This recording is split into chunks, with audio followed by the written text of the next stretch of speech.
Nous continuons le commentaire de cet épître aux Romains. Nous sommes à la 23e partie de ce commentaire. Il est écrit par le bien-aimé frère Minton Smith. Nous continuons. Chapitre 2, petit 4 sur 3, l'effet de l'action, la mort sur l'homme dans la chair, en parenthèse, Romains chapitre 7, versets 7 à 13. Chapitre 2, sous 4 3, sous 1, Romains chapitre 7, versets 7 à 11. Nous lisons Romains chapitre 7, versets 7 à 11. Que dirions-nous donc? La loi est-elle péché? Qu'ainsi n'advienne. Mais je n'eusse pas connu le péché si ce n'eût été par la loi. Car je n'eusse pas eu conscience de la convoitise si la loi n'eût dit « tu ne convoiteras point ». En parenthèse, Exode chapitre 20, verset 17. Mais le péché, ayant trouvé une occasion par le commandement, a produit en moi toutes les convoitises, car sans la loi, le péché est mort. Or moi, étant autrefois sans loi, je vivais. Mais le commandement étant venu, le péché a repris vie et moi je mourus. Et le commandement qui était pour la vie a été trouvé lui-même pour moi, pour la mort, car le péché ayant trouvé une occasion par le commandement me séduisit et par lui me tua. Commentaire. Ayant établi et appliqué le principe que la mort délivre la servitude de la loi, l'apôtre montre maintenant l'usage de la loi en décrivant son effet sur l'homme dans la chair. L'apôtre a insisté sur la vérité que le croyant est délivré de la loi. Cette nécessité d'être délivré de la loi implique-t-elle que la loi est mauvaise? Il demande même, la loi est-elle péché? La réponse immédiate est qu'ainsi n'advienne. L'apôtre se met alors à montrer son usage et à déclarer son excellence. Le principal usage de la loi est de prouver que nous avons en nous un principe mauvais appelé péché au singulier. L'apôtre dit, je n'aurais pas connu le péché si ce n'avait été par la loi. Il ne dit pas les péchés au pluriel, mais le péché au singulier. Il aurait été conscient de péché même s'il n'avait jamais connu la loi. Nous n'avons pas besoin d'une loi pour nous dire qu'il est mauvais de voler ou tuer. La conscience naturelle donne à un homme la conviction de sa mauvaise conduite. Mais la conscience ne révélera jamais à un homme son état intérieur de péché. La loi dit, tu ne convoiteras point. C'est le seul commandement qui s'applique à l'homme intérieur, mais tandis que les 9 autres commandements s'appliquent à la conduite extérieure. La conduite extérieure peut être irréprochable et par conséquent laisser la conscience tranquille sans avoir aucun sentiment de jugement ou de mort. Mais du fait que le péché est en nous, l'effet immédiat de la loi, lorsqu'elle dit « tu ne convoiteras point »,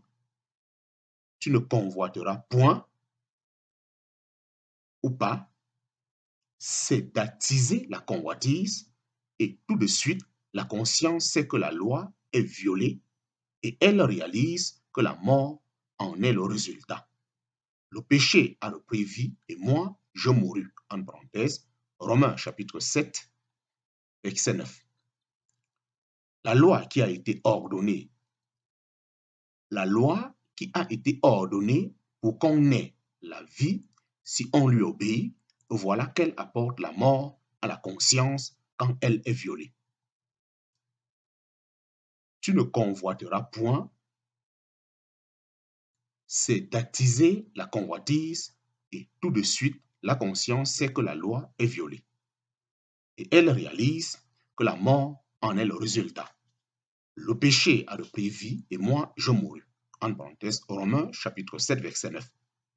La loi qui a été ordonnée pour qu'on ait la vie, si on lui obéit, voilà qu'elle apporte la mort à la conscience quand elle est violée. Chapitre 2, petit 4, sous 3 2, Romains chapitre 7, verset 12 à 13. Nous lisons Romains chapitre 7, verset 12 à 13. La loi donc est sainte, et le commandement est saint et juste et bon. Ce qui est bon est-il donc devenu pour moi la mort? Qu'ainsi n'advienne. Mais le péché, afin qu'il parût péché, m'a causé la mort par ce qui est bon, afin que le péché devint par le commandement excessivement pécheur. Commentaire. Si l'effet de la mort est provoquer la convoitise et de faire peser la mort sur la conscience, la loi est-elle mauvaise? Loin d'être mauvaise, la loi est sainte et le commandement particulier, tu ne convoiteras point, est saint, juste et bon. Ceci étant, ce qui est bon cause-t-il la mort? Pas du tout. C'est le péché qui est la cause de la mort, non pas la loi. Tout ce que la loi fait est de rendre manifeste la présence et le caractère du péché. Le péché est en effet si mauvais qu'il prend occasion de ce qui est bon pour amener la mort sur la conscience. Ainsi, l'effet de la loi sur l'homme, du fait de ses convoitises, est de lui faire découvrir non seulement l'existence du péché, mais le caractère excessivement pécheur du péché. Chapitre 2, petit 4 sous 4. Les expériences par lesquelles est découvert le vrai caractère de la chair et le besoin qui s'ensuit d'un libérateur. En parenthèse, Romains chapitre 7, versets 14 à 25. Les derniers versets de ce chapitre 7 du livre de Romains présentent l'expérience d'un homme sous la loi qui est pourtant né de nouveau et a par conséquent des désirs renouvelés dans son esprit. Les expériences sont présentées telles qu'elles apparaissent à celui qui est affranchi, en parenthèse, ou libéré de la domination de la loi. Ainsi, l'apôtre commence en disant: nous savons que la loi est spirituelle, en parenthèse, Romains chapitre 7, verset 14. Ce nous représente ceux qui sont dans la pleine position chrétienne. C'est ce que savent ceux qui sont libres. Ensuite, se mettant à présenter les expériences de quelqu'un sous la loi, l'apôtre passe du nous au je. Parce que les expériences énoncées ne reflètent pas une véritable expérience chrétienne, parce que les expériences énoncées ne reflètent pas une véritable expérience chrétienne. Néanmoins, c'est l'expérience que traversent la plupart des chrétiens, quoique dans des mesures différentes. Il est profondément nécessaire d'apprendre le vrai caractère de notre vieille nature, la chair, et d'en arriver à dire comme Job, non seulement je suis mauvais, mais j'ai horreur de moi.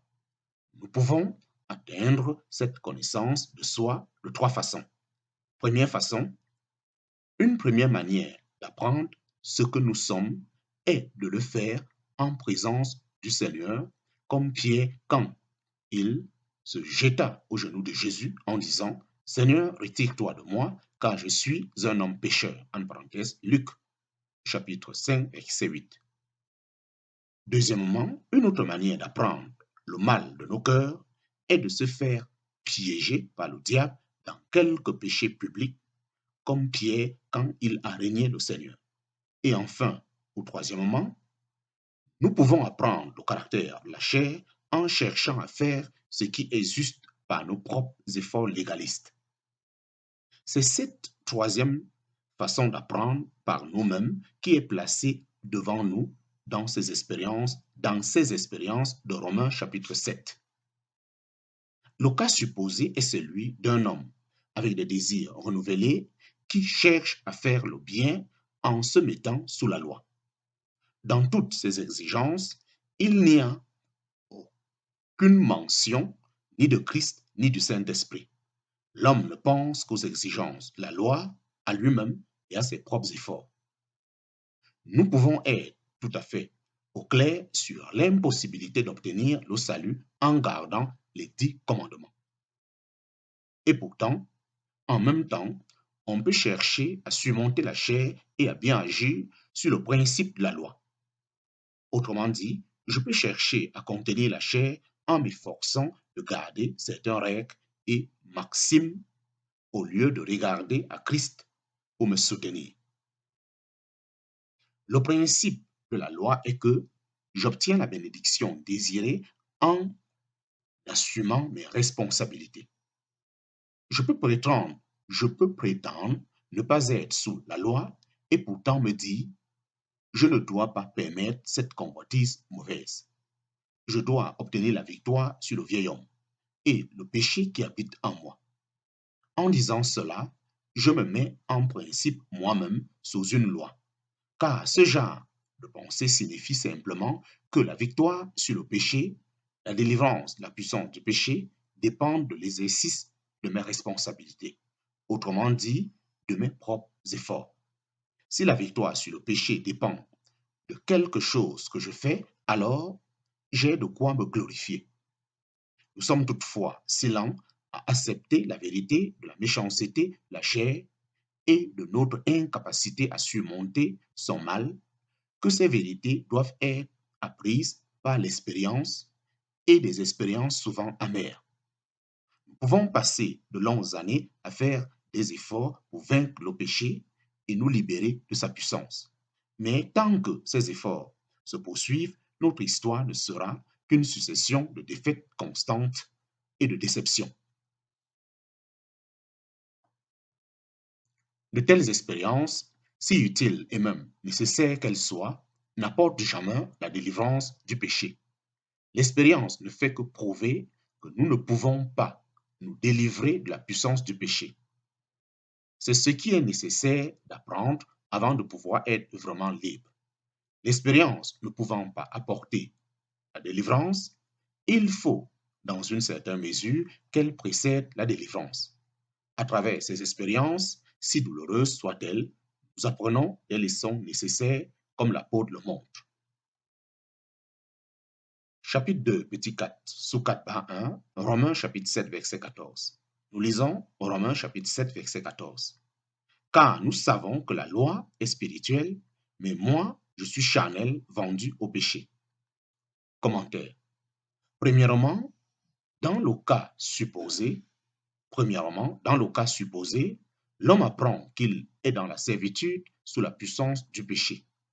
Il réalise que la loi par laquelle il tente de régler sa conduite est spirituelle, mais que, quant à lui, il est charnel, vendu au péché.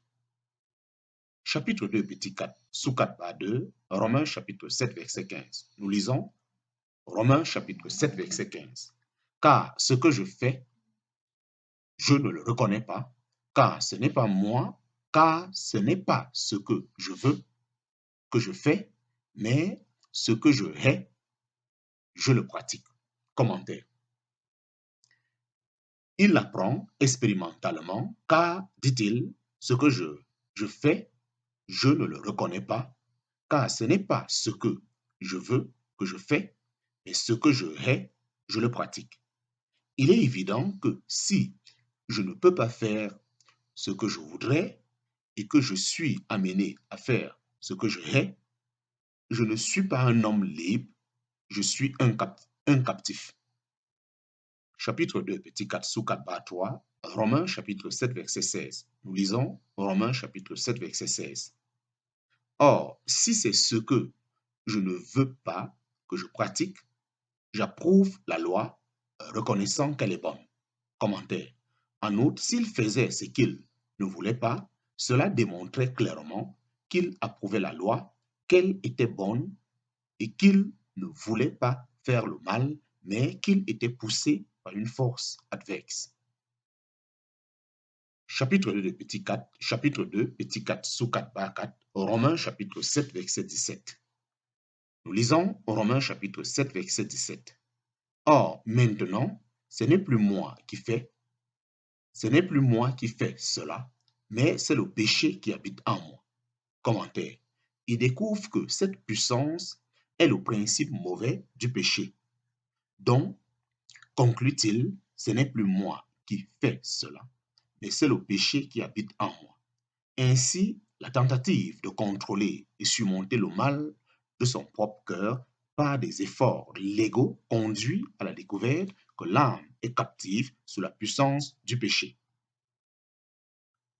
Chapitre 2, petit 4, sous 4 barre 5, Romains, chapitre 7, verset 18a. Nous lisons Romains, chapitre 7, verset 18a. Car je sais qu'en moi, c'est-à-dire en ma chair, il n'habite point de bien.